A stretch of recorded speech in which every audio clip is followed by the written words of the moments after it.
السلام علیکم ورحمۃ اللہ وبرکاتہ۔ دوستو، ہمارا channel all round Rajput subscribe کریں، لائک کریں، شیئر کریں۔ اس وقت ریمانڈ نام کا ایک صلیبی ترولی کا حکمراں تھا۔ وہ وہی علاقہ ہے جو آج لیبنان کہلاتا ہے۔ دوسرے صلیبی حکمراں یروشلم اور ورد و نواح میں تھے۔ حضرت نور الدین جنگی کی وفات پر وہ سب بہت خوش تھے۔ وہ ایک کانفرنس کر چکے تھے۔ انہوں نے اپنے منصوبوں پر نظریں ثانی کر لی تھی۔ اس کے مطابق فرنگیوں کا ایک کمانڈر سیرج اپنی فوج حلب تک لے گیا۔ حلب کا امیر شمس الدین تھا۔ سیرج نے اسے پیغام بھیجا کہ وہ حلب اس کے حوالے کر دے یا صلح نامے پر دستخط کر کے تاوان ادا کرے۔ شمس الدین نے اس ڈر سے صلیبیوں کے آگے ہتھیار ڈال دیے کہ دمشق اور موصل کے امراء اسے جنگ میں الجھا دیکھ کر اس کی مملکات پر قبضہ کر لیں گے۔ اس ایک ہی کامیابی سے صلیبی دلیر ہو گئے۔ وہ جان گئے کہ وہ مسلمان امراء ایک دوسرے کی مدد کرنے کی بجائے ایک دوسرے کے دشمن ہیں۔ چنانچہ انہوں نے جنگ کے بغیر ہی مسلمانوں کو تیگ کرنے کا منصوبہ بنا لیا تھا۔ انہیں خطرہ صرف سلطان صلاح الدین ایوبی سے تھا۔ وہ سلطان صلاح الدین ایوبی کے کردار سے آگاہ تھے۔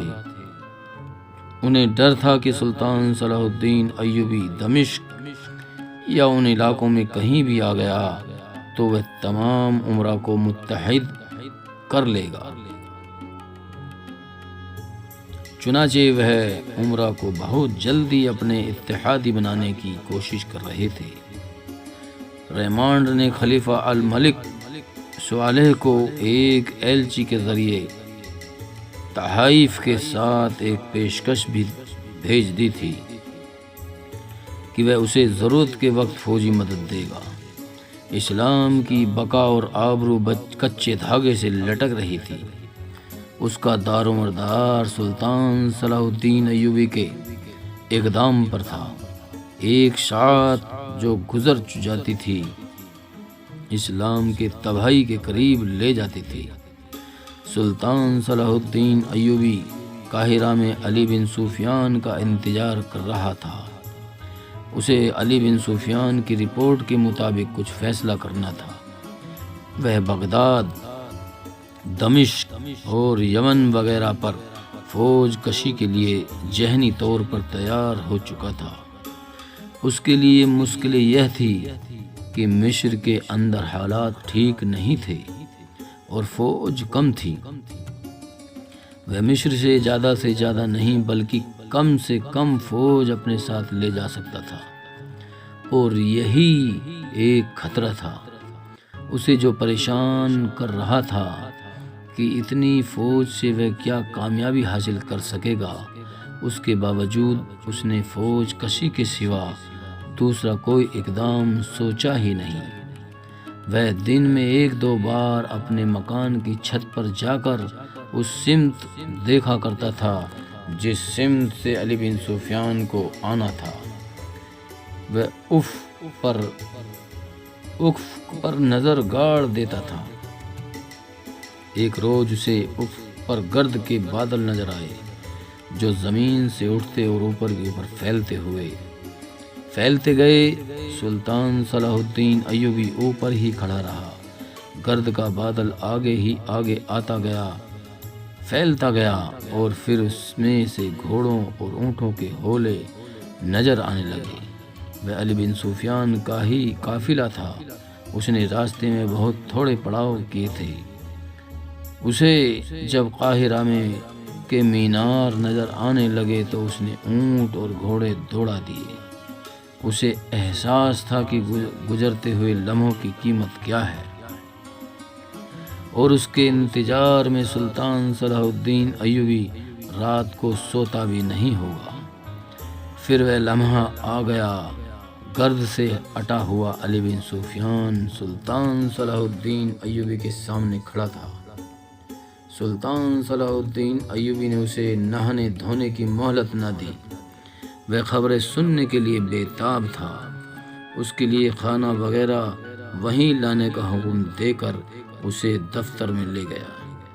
علی بن سفیان نے اسے تفصیلی رپورٹ دی۔ نور الدین جنگی کی بیوہ کا پیغام، اس کے جذبات اور تاثرات سنائے۔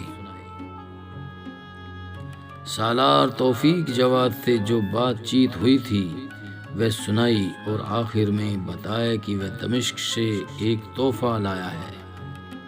یہ تحفہ 4 صلیبی جاسوس مرد اور 4 لڑکیاں تھیں۔ اس نے سلطان صلاح الدین ایوبی سے کہا، میں شام سے پہلے کچھ قیمتی معلومات ان لوگوں سے حاصل کر لوں گا۔ کرنی پڑے گی اور ہم ضرور کریں گے۔ علی بن سفیان نے کہا، مجھے امید ہے کہ کھانا جنگی نہیں ہوگی۔ سلطان صلاح الدین ایوبی نے اپنے 2 ایسے فوجی مشیروں کو بلایا جن پر اسے کلی طور پر اعتماد تھا۔ وہ آئے تو اس نے کہا، میں تم سے اب جو بھی بات کروں گا وہ اپنے سینے میں اتار لینا۔ تم دونوں کے علاوہ علی بن سفیان تیسرا آدمی ہوگا جو اس راز سے واقف ہوگا۔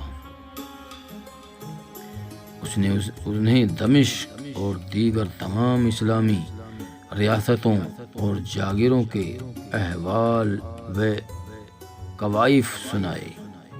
علی بن سفیان کی لائی ہوئی رپورٹ سنائی اور کہا، اللہ کی فوج اللہ کے حکم کی تعمیل کیا کرتی ہے۔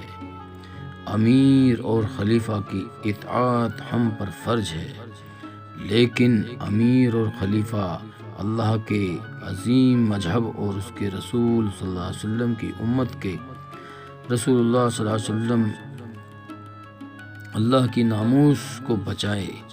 اگر میرا وجود ملک و ملت کے لیے خطرے اور بدنامی کا باعث بنے تو تمہارا فرض ہے کہ میرا سر دھڑ سے جدا کر دو، یا مجھے بیڑیاں پہنا کر قید خانے میں پھینک دو اور ملک میں احکام خداوندی نافذ کر دو۔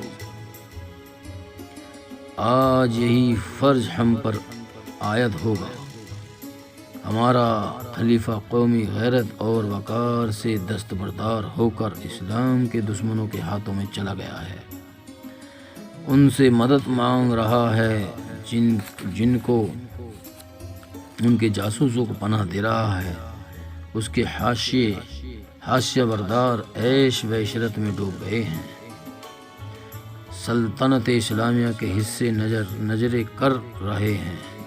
شمس الدین والی حلب نے صلیبیوں کے آگے ہتھیار ڈال کر تاوان ادا کیا اور صلح کر لی، اور صلیبی عالم اسلام پر حاوی ہوتے جا رہے ہیں۔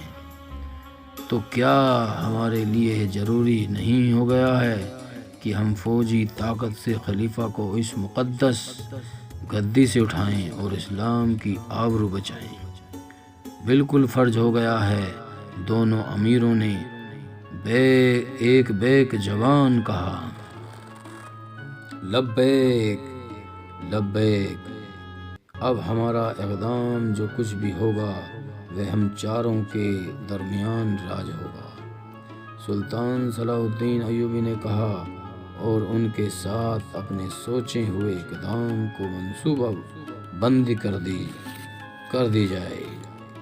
دوستو، ہمارا channel all rounder Rajput subscribe کریں، لائک کریں، شیئر کریں۔